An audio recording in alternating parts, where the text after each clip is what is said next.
Hi friends और 4 blouse pattern blouse மட்டும் பார்க்கலாம். இங்க பாருங்க இது ஒரு டிசைன் நம்ம லேஸ்லாம் வைக்கல அப்படியே தச்சி அப்படியே மணி வச்சு கட்டிட்டேன் நான். டைமண்ட் ஷேப் தான் கொடுத்துருக்கேன். அதே மாதிரி வந்து கைக்கு ஸ்லீவ் கொடுத்துருக்கேன். ஸ்லீவ்லையும் கொடுத்துருக்கேன் அந்த டிசைனை. ஃப்ரண்ட்டில் கொஞ்சம் கொடுத்துருக்கேன்.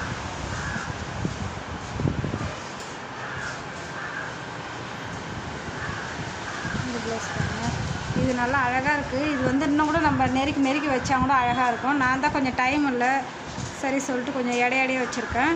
வச்சுட்டு லேஸ் வச்சுட்டா அது உள்ளே வந்து நம்ம நாட்டோட கயிறு அப்படியே உள்ளே வச்சாச்சு.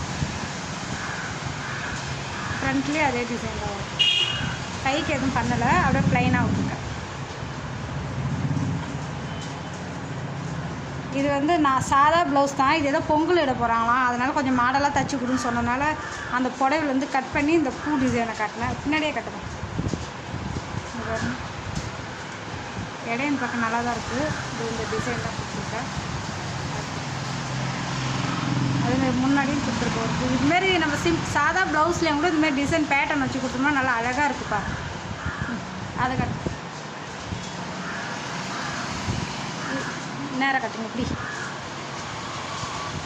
இதில் வந்து ப்ரூச் ஒர்க் பண்ணியிருக்கேன். இதில் வந்து அவங்க ஏதாவது டிசைன் வைக்க சொன்னாங்க. எனக்கு அதுக்கு டைம் இல்லை. அதனால் என்ன பண்ணால் அந்த ஃப்ளவர் எடுத்து மணி கோர்த்து வச்சுட்டேன். இதுவே அவங்க அழகாக இருக்குதுன்ட்டாங்க. நம்ம ஒரே மாடலே தைக்கக்கூடாதுல, வெறி கிளாத்தில் வர டிசைனே தைக்கக்கூடாது.